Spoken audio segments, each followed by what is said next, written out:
All right, so I guess we'll get started. Thank you so much, everyone, for joining today. My name is Pranav. I'm a fourth-year student at Yale majoring in global affairs, and I'm the co-founder and co-president of the Geopolitics of Technology Initiative. This is an organization that works to develop student talent at the intersection of technology and international affairs. And as part of that, we held the inaugural Geopolitics of Technology Forum back in April, where we brought 100 plus students from 26 different universities around the country to DC to learn from different speakers, 35 different experts focused on topics related to tech cooperation and competition in the Indo-Pacific.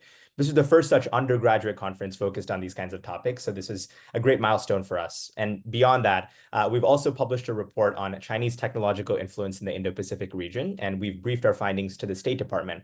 And now we have three separate research projects ongoing related to biotech regulation, the future of advanced batteries, and global AI governance. And we're also kicking off a virtual speaker series, virtual and hybrid. And we're hoping to do this essentially every 2 to 4 weeks around Thursdays around this time to bring in experts from around the country and around the world in technology, international affairs, national security, and topics at this intersection so that students around the country have an opportunity to meet and learn from these experts. So without further ado, please give me the opportunity to introduce General Allen, who is going to be kicking off the speaker series today. So before that, for the audience, I'll start off the call with some questions, and we'll reserve the last portion of the speaker event for audience Q&A. Please keep questions more at the strategic level about AI's impact on national security decision-making rather than focusing on tactical ones about AI specificities. And please recognize that our conversations will be recorded and posted on our YouTube channel as well. So to introduce General Allen is a retired U.S. Marine Corps four-star general. During his nearly four-decade military career, General Allen served in a variety of command and staff positions in the Marine Corps and the Joint Force. General Allen commanded the NATO International Security Assistance Force and the United States forces in Afghanistan from July 2011 to February 2013. As such, he was the first Marine Corps general officer to command a theater of war.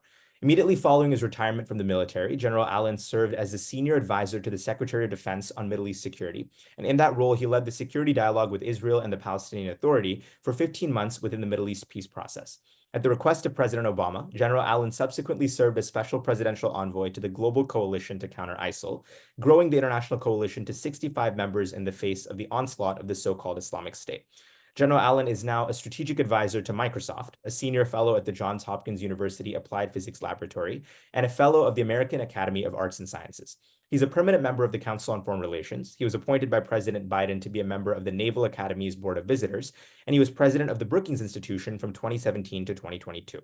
As a co-inventor, General Allen shares 5 AI-related patents, and he advises several tech startups. He's the co-author of the books Turning Point, Policymaking in the Era of AI, and Future War and the Defense of Europe.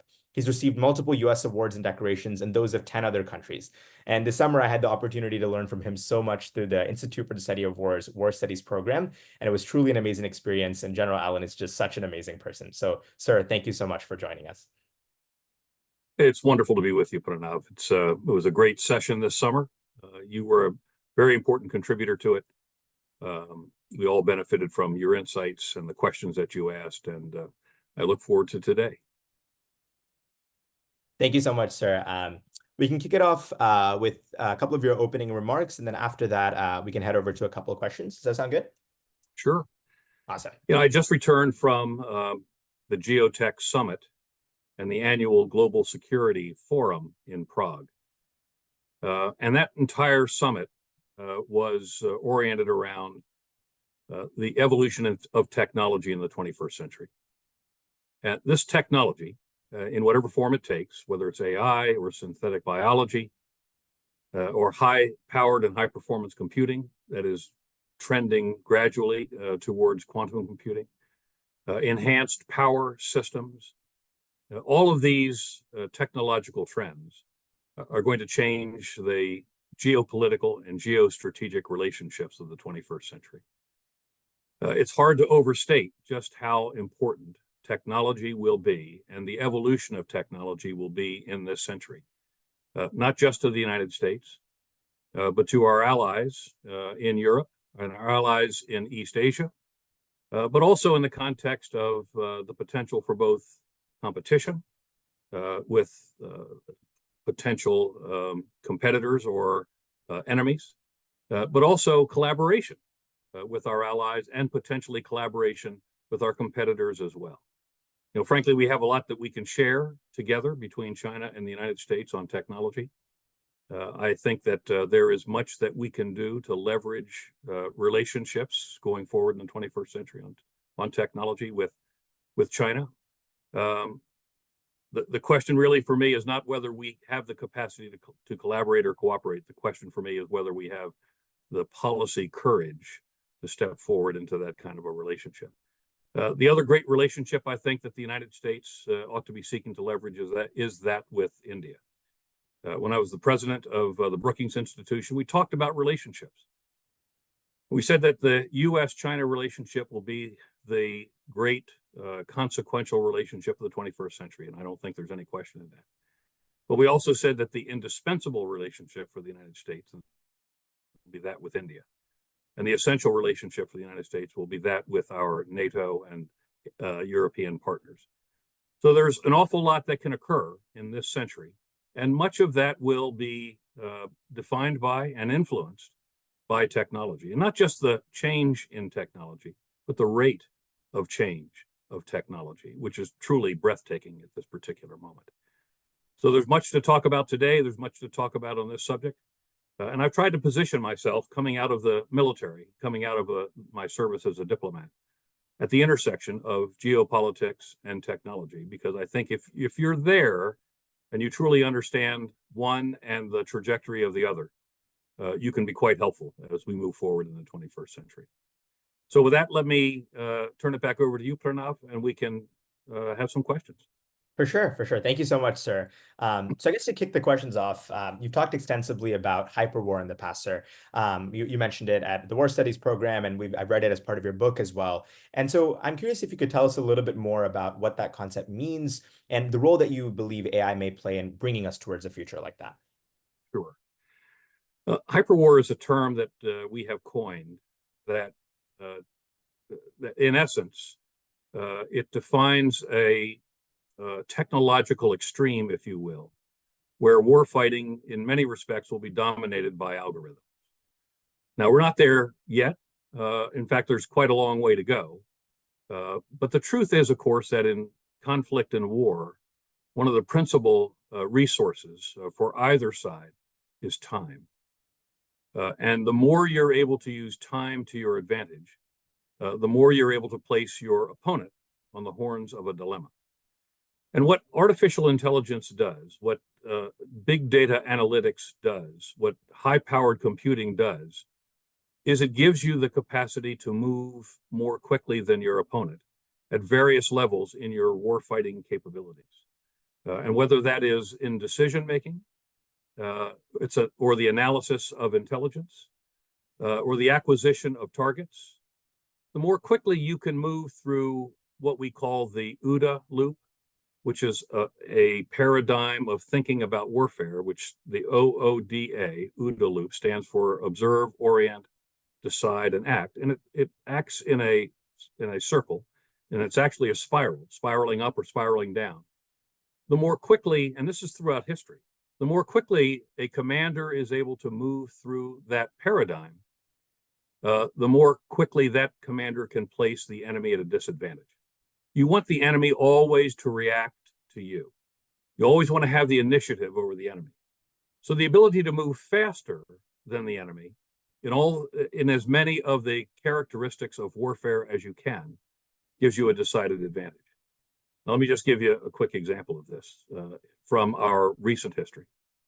At the end of the interwar years, the German military, the Nazi military, the Wehrmacht, perfected a means of decision-making, which was based on the training and the educational preparation of officers to make decisions with incomplete information by giving them the capacity to understand risk. All decisions have a risk associated with them. But many people won't make a decision if there's any risk associated with the decision. And so this military complex created the mental and the intellectual capacity of its officers to make decisions in an environment of substantial risk by virtue of teaching them history and then making them make decisions every single day. Now, at the same time, the German military incorporated fast-moving armored vehicles with their own capability to fight and fire, with the close air support that was coming online in the form of the Stuka, the Ju-87D, and tied it all together with communications, wireless communications. So for the very first time, we had fast-moving armor supported by rapidly moving aviation that could provide direct support to them, all of them lined up with communications, with an officer corps poised to make decisions at high speed. And what happened was they simply outclassed the French military and the British military at all levels early in the war, because they were able to move faster and to steal the initiative from them. And so the British and the French were constantly reacting. And eventually, the movement of the German forces was so fast, and the French and the British became so irrelevant, that their forces just collapsed. That's the basis of hyperwar, the capacity to fight at speeds so fast that your opponent can no longer keep up. And hyperwar, as we use it, is a war-fighting capability that is heavily augmented by artificial intelligence, so that more and more the human is not a factor in the decision-making loop. Those decisions are made by algorithms. Now, we're not there yet. And I think we're quite a ways, frankly, from where we'll turn major decisions over to algorithms. But it is foreseeable. It truly is foreseeable that there will be substantial roles for superintelligent algorithms in the future that can make warfighting occur so fast that our opponents, or us, if it's released on us, will make it very difficult for us ultimately to prevail. And that's the challenge that we face. And that's really what hyperwar is. It's called war at the zero time phase, because we're moving so fast, augmented by autonomous algorithms that make decisions and take action, that we're moving very, very quickly. And that's really the idea behind hyperwar. A very quick additional note, because I don't want to take too much time in any one question. The challenge for us is that we as a people in the West, so to speak, I don't like the term the West because it excludes large numbers of our friends in East Asia. So it's an exclusionary term, not an inclusionary term. But in terms of our warfighting thinking and capabilities, what we have ultimately done is made sure that humans are in the loop with regard to the taking of human life and the destruction of infrastructure. The challenge that we face is, if we turn many of these decisions ultimately over to algorithms, do we really want algorithms making life and death decisions? Do we really want algorithms ultimately deciding what critical infrastructure is destroyed or compromised? And it's an ethical decision that we face in our own world that many of our opponents, frankly, aren't going to care about. And that's the challenge that we have, because the more that humans are in the loop, when we're fighting someone where humans are not in the loop, the slower inherently we will be. And this is a challenge that we face, and we're going to have to deal with this challenge as we go forward. I'll stop there. Thank you so much, sir. And to add to that, I guess, to what extent is AI being used in U.S. national security right now, especially with regards to the decision making that you mentioned? And then how is the rest of the world approaching this, especially the allies and adversaries that you mentioned as well? Well, let me start with the Chinese. The Chinese are attempting to embed artificial intelligence across the entire spectrum of their warfighting capabilities. And that's to be expected. I mean, we're doing it as well. I'll come back to us in a few moments. But they have attempted to embed artificial intelligence across their warfighting capabilities. Their capacity to do so remains to be determined. We need to be very careful, and we need to be very attentive to how effective this will be. But you only have to go on YouTube to see any number of videos of the Chinese using artificially intelligent swarms in numbers, with drones in numbers of tens or scores or even hundreds, that will in fact massively complicate the terrestrial battlefield. So their intention is to apply artificial intelligence across their warfighting capabilities. I led delegations a couple of years ago, which had pretty intimate conversations with Chinese delegations on how deeply artificial intelligence will be embedded in their warfighting capabilities. And the challenge for us in the conversation was, at what point do we are we willing to, as I said before, release the decisions on taking life or the destruction of infrastructure, release those decisions to algorithms? And I think we're in a different place, frankly, than are the Chinese. But that remains to be determined. And we still need to have, I think, probing conversations with them. And I'm glad we're still able to talk to them about this. With regard to the United States, we have a broad-based intent to embed artificial intelligence across all of our warfighting capabilities. Right now, there's a lot of artificial intelligence that occurs in our support functions, supply, admin, et cetera, and it's pretty sophisticated. We have pretty sophisticated capabilities for assistance in, it's called decision assist and decision support, which are capabilities to provide commanders assistance in making decisions. And as you might imagine, if it's artificially intelligent, it provides commanders options at speeds much faster, potentially, than traditional staffs.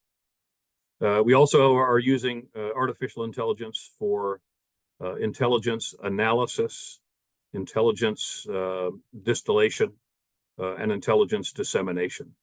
And as you can imagine, artificial intelligence has the capacity to go out across, every printed newspaper in the world, glean keyword information, do analysis on the spot, and provide information immediately to commanders at speeds with accuracy and depth that would have taken rooms full of analysts years ago. When I deployed to Iraq for the first time in 2007, my intelligence analysis occurred in a room with about 40 different analysts sitting at desks, manually working through reports and looking at photographs, getting some data, but it was very much a human rhythmic process, and it was not automated at all. The more we were able to use autonomous algorithms in the context of doing intelligence analysis, the more quickly we can get really polished, finished intelligence to commanders to make decisions. So we're seeing more of that. Certainly our intelligence agencies are deeply embedded or engaged in that process. And then we have artificial intelligence being used in the context of target acquisition, target intelligence, target acquisition, target identification, and then target engagement. But we have this system called the lethal autonomous weapons, or lethal autonomous weapon systems. It's called laws. And this goes back, Pranav, to the question I had a few moments ago. And that is, when we release an autonomous system into the battle space, are we truly prepared to give that system the autonomy to make life and death decisions? And we're not there yet in the United States, although we're seeing that on the battlefield in Ukraine by virtue of the nature of the electronic warfare environment, GPS jamming, et cetera. The Ukrainians and the Russians have been forced to release autonomous systems into the battle space, which in many respects make autonomous decisions with respect to target engagement. So we're working at it. There's much to do still. There's really a lot of sophistication that has to occur, additional sophistication that has to occur in the algorithms before we are satisfied that we can have lethal autonomous weapon systems. So in the meantime, humans will remain in the loop on target engagement and target destruction, but our opponents may not be. Europe is different. They, of course, have a different view on artificial intelligence than the United States does at the civil society level. And in many respects, the use of AI domestically in Europe is far more regulated than it is in the United States. Although NATO cleaves to the US policy that fully autonomous lethal systems will not be released into the battle space without a human being in the loop or a human being on the loop. And I can explain the difference if you would like me to go into that later. So we are pretty much in sync with Europe and our allies on the use of artificial intelligence. The question isn't really for us whether we're in sync intellectually on this. The question is, who can afford the systems? Several years ago, I did a study for a think tank in Europe that talked about the threats that NATO will face as it adapts to the future. And we talked about the Russian threat. We were ahead of our time, actually, in terms of the Russian threat, concerned about a Russian attack into Northwest Europe. At the time, we didn't think it was Ukraine. We thought it could be the eastern flank of NATO. So Russia was a threat. The unstable or destabilized south of Europe was a threat, a potential threat in terms of migration, a potential threat in terms of terrorism. There was the changing climatological environment of the high north, the Arctic, and the changes that are occurring up there, and the potential for great power competition in the Arctic. We talked about the growing competition that may be occurring between US and NATO and Europe with China, and how we need to be attentive to that. But this is the point.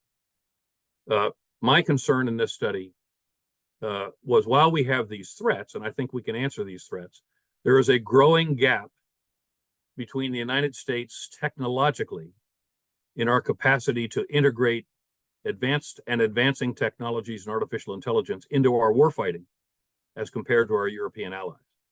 And as you know, NATO is based on interoperability, the capacity for all of our partner states to be able to fight with the same doctrine. And when the United States is fighting at high speed with artificially intelligent systems and weapons, and our allies aren't, that begins to strike at the idea of interoperability. And then you have to deconflict the battlefield rather than find it to be interoperable. And you have the United States and Britain and France, to some extent Germany, to some extent Italy, all embracing these advancing technologies.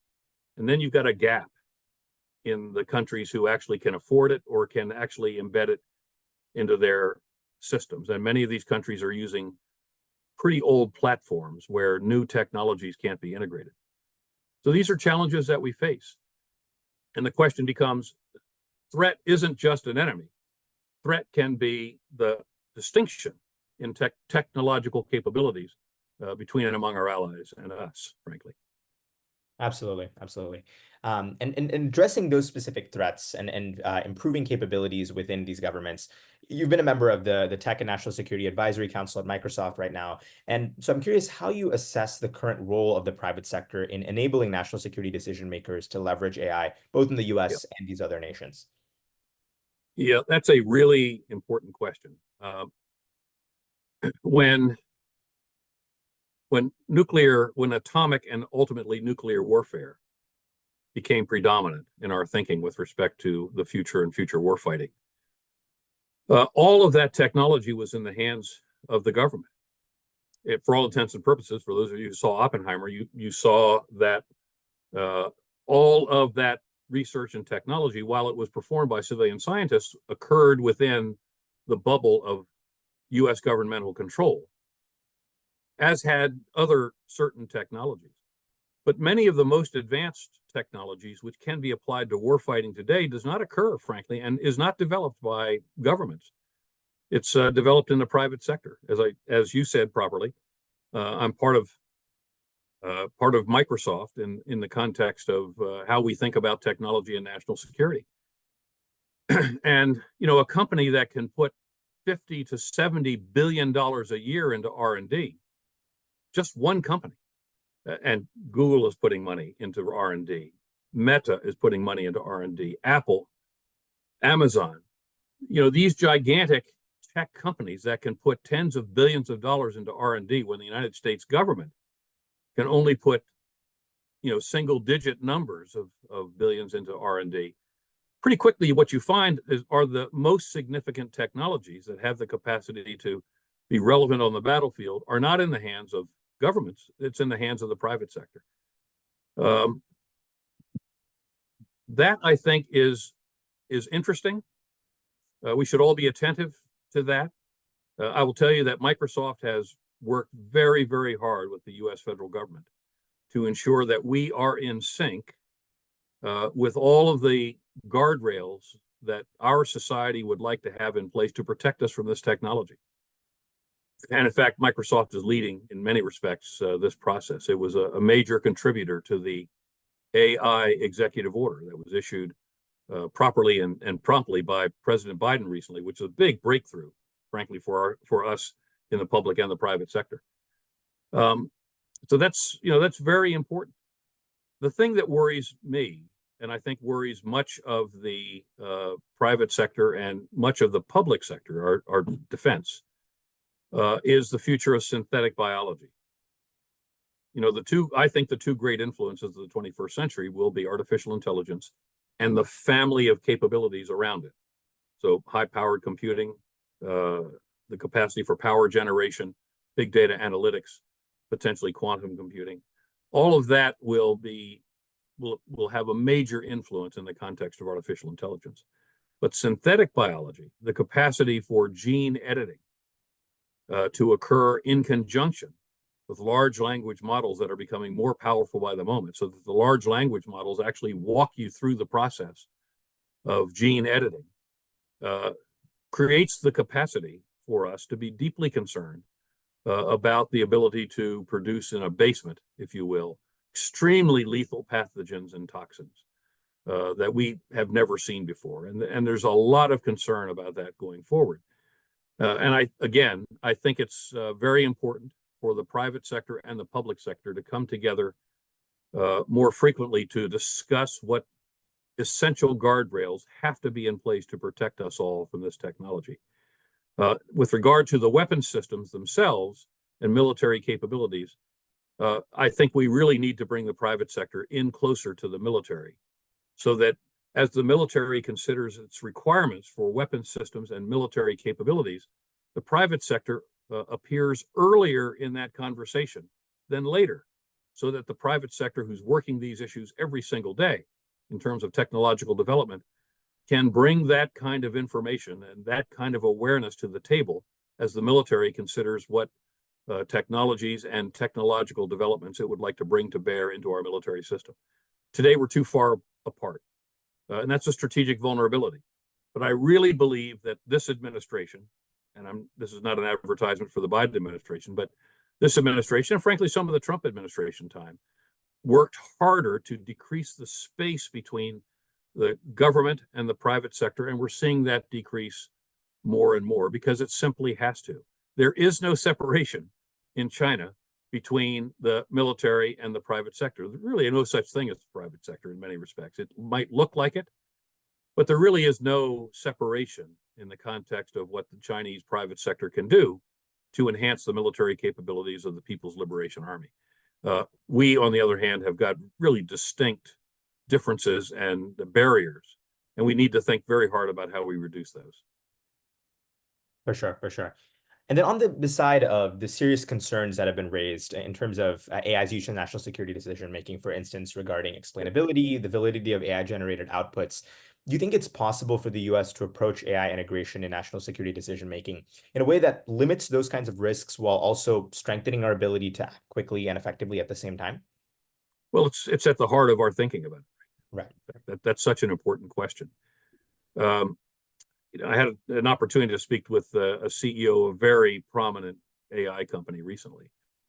And you will not be surprised that there are some companies out there that are seeking to move us definitively towards AGI, artificial general intelligence, or rather super intelligent algorithms is how we describe it. And, that just doesn't happen one day. You don't wake up one morning and there's a breakthrough overnight and you have a super intelligent algorithm. But as these algorithms become more capable, we need to be on guard. We need to have mechanisms and systems in place that are ahead of the artificial intelligence and the technologies to ensure that we are protected by both policy and legislation, so that there are, in fact, safeguards of accountability for companies that are moving forward on these kinds of technologies. If you imagine self-driving cars, as I think you may be aware, for those of you who've been studying this, there's 5 levels of self-driving cars. You have the first level, which is something that you constantly have to keep your hands on the steering wheel. The car doesn't really know where it's going except in some very basic ways. And then the car becomes more capable of staying on the road between the lines as you go up that line, up those numbers, until you get to 5, which is, again, a super intelligent algorithm, if you will. The analogy or the analog in self-driving cars would be a car where you can get in and go to sleep, and the car just takes you wherever you're going to go. It'll get there. We're probably a little below a 3 right now on some of the leading edge algorithms in terms of the autonomy and the intelligence that they have. We're still a long way from AGI.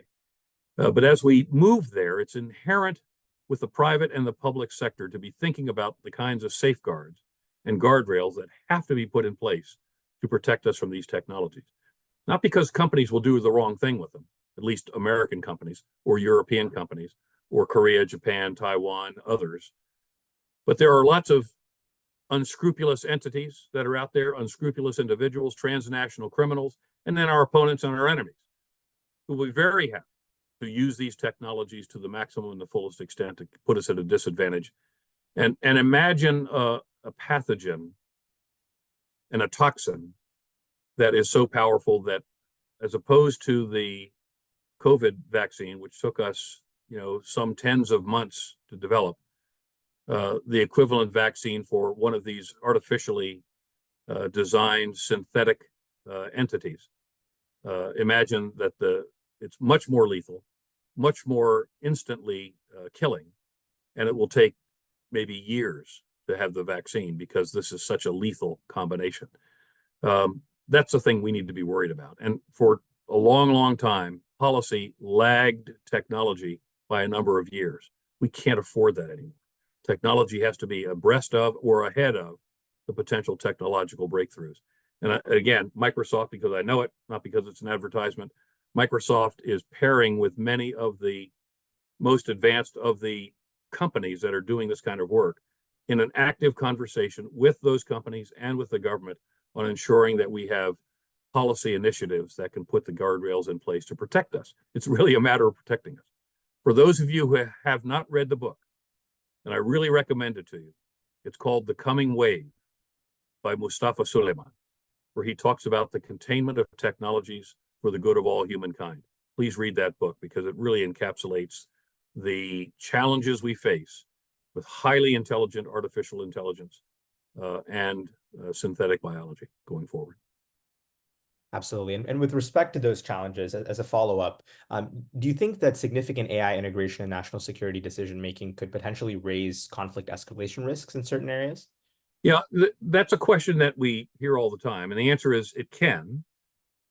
But if we're thinking about how much we're willing to have artificial intelligence be engaged in detection and the detection and alarm that we may ultimately face with respect to early warning with our opponents and our enemies, I think we're quite a ways away from providing any automaticity to artificially intelligent systems to make national security decisions with respect to how we might react to a crisis.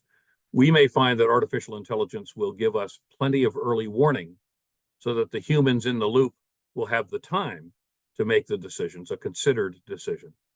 For those of you who have not seen it, probably a great movie before your parents were even born, but you should go watch the film Failsafe, which is a movie about a failed nuclear warning system, early warning system that failed because it was artificially intelligent and it locked itself out. And we were unable ultimately to stop the launch of our systems and the recovery of those systems once they were in the air. Again, one of the conversations that I've led with the Chinese, we sought to get a sense from them about whether they were willing or whether they intended to use artificial intelligence in their nuclear command and control. Now, there weren't any Chinese generals in the conversations, but there were Chinese elites in the conversations. Those who had been studying this for many years, they were trusted by the Communist Party to be part of these conversations. And eventually they told us that China does not intend, just as we do not intend, to have artificially intelligent systems inside our nuclear command and control. This has got to be a human endeavor, or we won't be able to stand the outcome if we get it wrong. For sure, for sure. And I'll ask one last question before opening it up to the audience, which is this idea of AI-enabled strategic surprise, which we've seen discussed in many articles. So I'm curious, in a world where that is possible, how should the US prepare for potential AI-enabled strategic surprises in future conflicts? I'm sure what you mentioned about AI-enabled early warning will likely play a big part in that. Well, that's exactly the case. And AI-enabled defensive systems are going to have to be very important. Cognitive endpoint security is really going to be important, where long before the human can even detect that we're under attack in cyberspace, the cognitive system has detected the incoming code of potential malware, has done in nanoseconds or even microseconds, has done the analysis on the code, determined that it is hostile, and has locked out our systems to protect us. I mean, that's the kind of defensive measures that we need to have. On the other hand, we have to have a battery of capabilities and systems in place that gives us the capacity to deter that kind of an attack. We're still in the debate stage about whether, when we detect an attack in cyberspace, whether we counterattack in cyberspace, potentially unleashing a sequence of events that become pretty quickly untenable. So the question becomes, do you take the shot and defend yourself, holding back your capabilities to counterattack because you're only going to get one good shot to do that? And what else do you have that can help you with your deterrent system? And the other systems or the other capabilities that you may have at hand to do that will generally be in the physical domain. It will be the capacity for sanctions, the capacity for legal action, the capacity ultimately for military action if necessary. NATO has recently come to the decision that there could be actions in cyberspace in terms of cyber attacks upon NATO resources that could rise to the level of a kinetic attack, even though a kinetic attack has not occurred, which means that NATO may be forced or could be forced to invoke Article 4 of the NATO Charter, which is that everyone gathers together to determine whether we need to move to Article 5, which is an attack on one is an attack on all. So we've really matured a lot in our thinking. And that by itself is a deterrent measure, because we've made the point publicly that in the event that there is a sufficiently damaging cyber attack, probably AI powered or AI generated, a sufficiently dangerous and sufficiently powerful cyber attack upon our systems and our critical infrastructure, we may well treat that as a kinetic attack and retaliate in the physical domain in order to protect NATO. So that in and of itself becomes an additional aspect of our deterrence. 100%, 100%. I'll open it up to questions. So if you have a question, please raise your hand on the Zoom, and I'll call on you, and we'll go in order based on who raised their hand first. I think it's Giuseppe. Giuseppe, yeah. So one of the points that you brought up earlier was increasing investment within the European Union in artificial intelligence and including military capabilities. One of the big shifts that we've seen over the last couple of years has been increasing EU distrust of the American military umbrella and a drive, especially coming out of France and Macron, to create an EU military, presumably to include AI-powered weaponry. Do you think the US should embrace this new European sovereignty? And if not, what could the US do about it? Yeah, Giuseppe, that's a really important question. And it was a question that was raised when I was recently in Prague. What does European autonomy really mean? First of all, Europe has just not demonstrated the ability or the willingness to invest the necessary resources to be truly autonomous from the United States. It's virtually impossible to imagine Europe truly defending itself without the United States being involved. And at the levels of investment that Europe is prepared to make, and I just had long conversations with quite a number of European CEOs of prominent companies. First of all, there are obstacles to the kinds of investment necessary, and there's no real incentive in many respects. So I understand Macron in particular, President Macron, for whom I have a lot of respect. I understand in his own mind, he questions, particularly under certain kind of an American administration, whether we're reliable as defenders co-defenders of Europe, whether we can be relied on to come if Europe really gets in trouble. And if the American administration appears to be unreliable or unwilling, is Europe willing to live in that world? And his view would be no, Europe isn't willing to live in that world. Europe needs to have some measure of autonomy, both in terms of its autonomy from the United States, but also autonomy and the capacity to defend itself. Europe's going to have to define what that means in ways that I would understand, and would have to demonstrate the willingness to invest the resources necessary to be autonomous. And now the idea is understandable. In fact, I've got sympathy for it, given how we acted in the last administration. But I think that the amount of money that would be invested in autonomy versus invested in NATO would, in the end, weaken NATO. Now, it was interesting. Ursula von der Leyen was the key speaker in the conference I was just in, and she has indicated she's going to appoint a defense commissioner in the EC, which is not an insignificant step towards the idea of exploring defense autonomy, European defense autonomy. I don't think that's her intention overall, but from her perspective, not having a defense-related commissioner leaves that question with no possible answer. So that's a great question. I have strong feelings about it, but we'll see if Europe is willing to put the investment into it. But that investment is an investment that's not going into NATO, and we know what NATO is all about. We know what NATO needs to do, and I hate seeing us attempting to invest simultaneously in two major military capabilities on the continent. Thank you. Thank you. Great question. Go for it, Brandon. General, it's been a real pleasure speaking to you and listening to you speak today. So thanks so much for joining us. I apologize in advance for any road noise that you may be getting. I was just curious, you mentioned that now more than ever, it's really important for policy to keep abreast with the advance in technology. And obviously you mentioned specifically these two really important or critical technologies being AI and biotech. In your capacity as a retired general working now as an advisor in security for Microsoft, what do you think is sort of the optimal way for policymakers and people who work in security or in the intelligence community to interact with people who work in the tech industry or other sort of adjacent / cutting edge industries? Is that looking like a Manhattan Project? Do we take some notes from maybe the China civil military fusion? I'm just curious to hear your thoughts on what that could look like.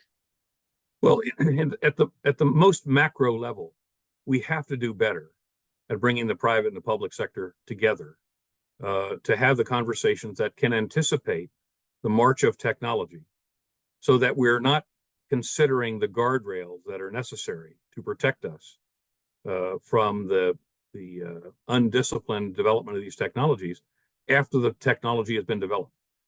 And to that extent, I think we have come a very, very long way in the last several years, where we find companies like Microsoft.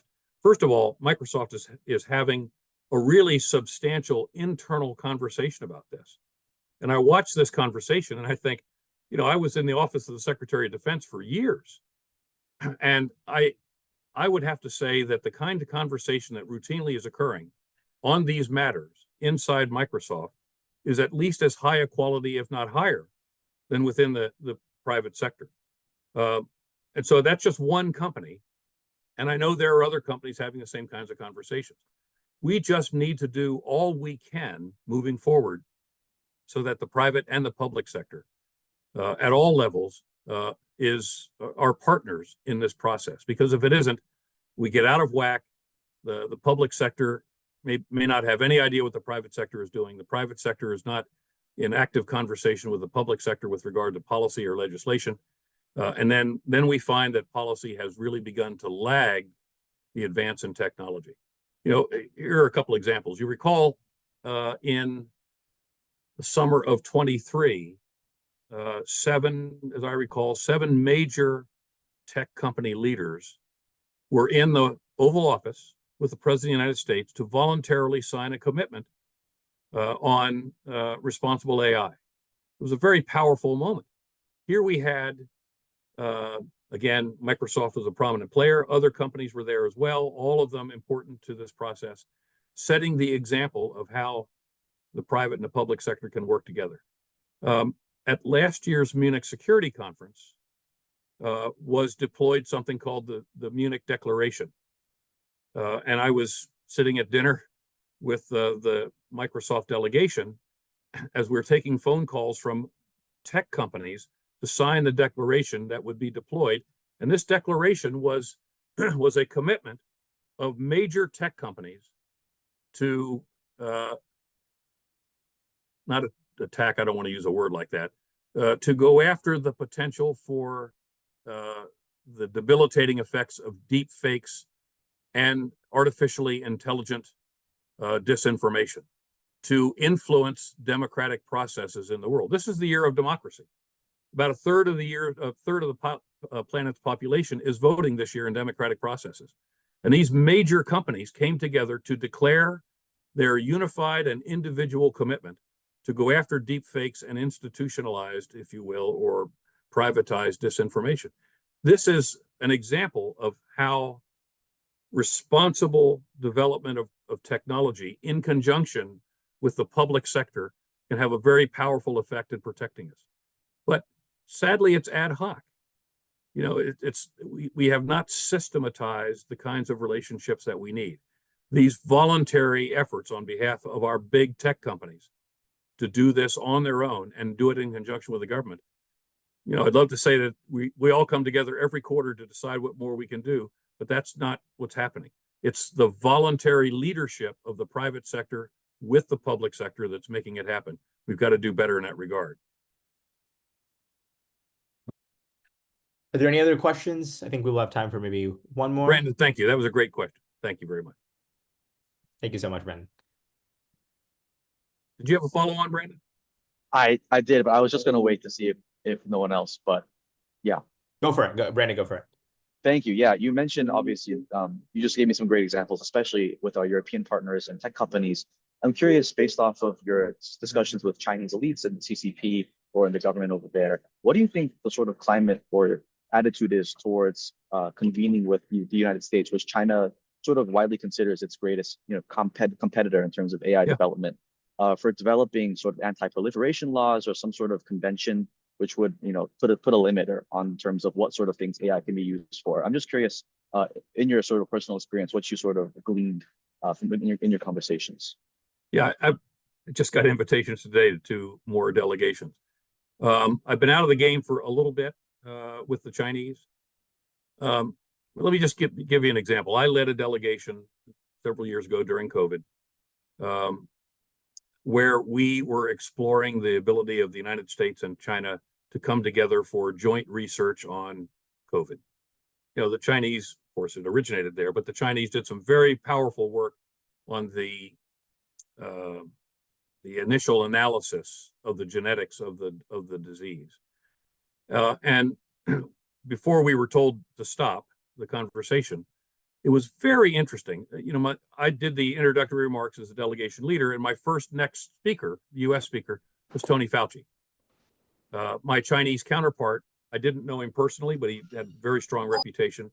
And his next speaker was Tony Fauci's counterpart, if you will, in China.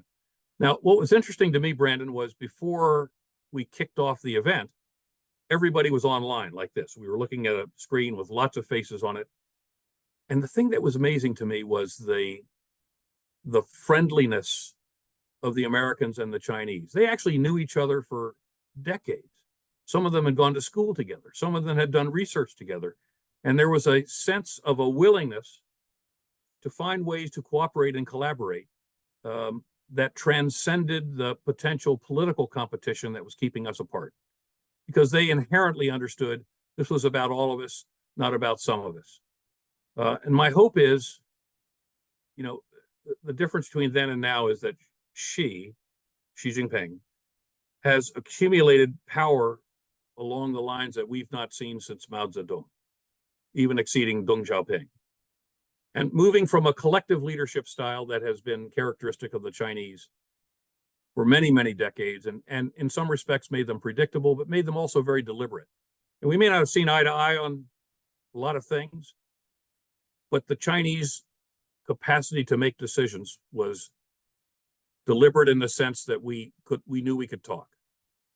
Now that we see a solitary leadership in China in a third term of Xi Jinping, and a standing committee that is basically hand selected by him to be his acolytes, I think that there is less willingness to talk now, and with flashpoints like the South China Sea, the Taiwan Strait, the high ground between India and China in the Himalayas, these flashpoints where blood is being drawn, I worry that while we probably would find that there is significant interest in collaborative conversations between our tech and their tech communities, and frankly, Microsoft still has a very large tech presence doing AI research in China. All of that is overshadowed by the political differences that we face now. And I wish we could have a breakthrough in that regard. And we'll see, after the election, depending on who is elected, we could find that there is a greater willingness by us to engage with the Chinese. I spent 33 months in combat, and the distance from confrontation to conflict is a very short distance. And once you've drawn blood, it's very hard for a people to step back when their sons or daughters have been killed by another side. So we've got to do all we can, in my mind, to have the kinds of conversations that we should be having with our principal competitor in the 21st century. But by the way, our principal companion in the march in this century, technologically, economically, in terms of public health, in terms of science, in terms of space, and in terms of climate, there is so much that we could find that we could do together. The question is whether there is the political courage to take the steps necessary to have the conversations and still remain secure. And that's beyond this conversation today. I've got some thoughts on that, but Brandon, you asked an important question. Are we willing to talk about AI? I think there are large segments that are. The question is, is the political leadership ready to have that conversation? And right now it isn't. Thanks so much, General. That's a fantastic answer. I definitely have to ruminate on that and do some research, and hopefully one day get back to you. Thank you. I'd be grateful. You got some ideas, I'm all ears. General, I think we'll have one last quick question from Shankara. Go for it. Yes, hi, General Allen. Thank you so much for being here. Really appreciate your time. My question was, given the rapid progression of AI systems and the innovation, how do you think U.S. companies should approach AI alignment and balancing innovation and the necessary safeguards? Well, I've sort of touched on that a little bit. I think that, again, without naming companies, I have been pleased to see that there are a number of the leading companies doing research on AI and, ultimately to bring them to application. There are a number of companies, many of them, that have internal mechanisms within those companies that are seeking to ensure that the safety mechanisms are in place before the research is productized. Again, I just don't want to name the companies, but what I'll say I've already talked about Microsoft a lot. It has many relationships with other pretty significant R&D companies that are doing significant R&D. The thing I was really gratified to see, and I think this is taking hold, to your question, Shankara, is that we're seeing these safety committees that are emerging as a matter of institutional commitment. And these safety committees operate in parallel with the research and development. And at some point, the two become congruent. The two meet so that the safety committees that are looking for what are the controls and the safeguards that are inherent in the technology, to ensure that those are present and to ensure that before we move from R&D to application, that they are in fact in place. And I think that's really the way to do this. And what I would love to see more and more, and in some respects, the AI executive order requires this, that certain kinds of technologies and certain levels of technological R&D before it is ultimately goes to application. In other words, before it's monetized and sold, there has to be demonstrated effort on the part of those companies. Those companies have to demonstrate that they went to the effort to ensure that they control the technologies.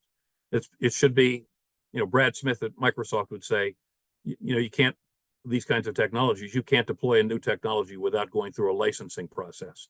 And that licensing process requires you to demonstrate the due diligence that you've taken every step necessary to control that technology so that it benefits humanity rather than potentially harms humanity.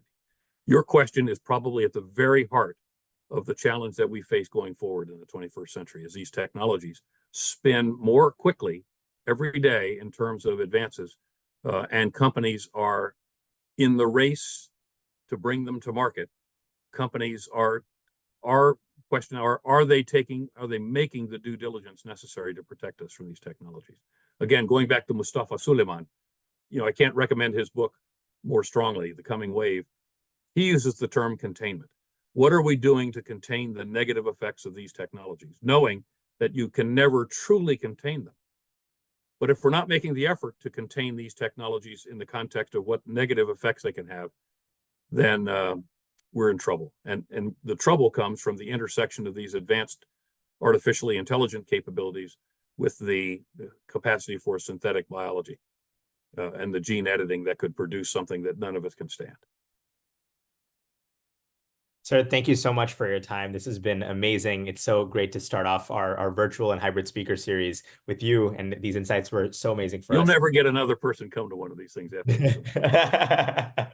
Thank you so much. This is awesome. And I think every student here really, really learned from you. So everyone, please join me in thanking General Allen, and we hope you have a great day. Thank you so much. Thank you very much. Thank you, General. Be well. Everyone take care. Good day Thank you. and good luck.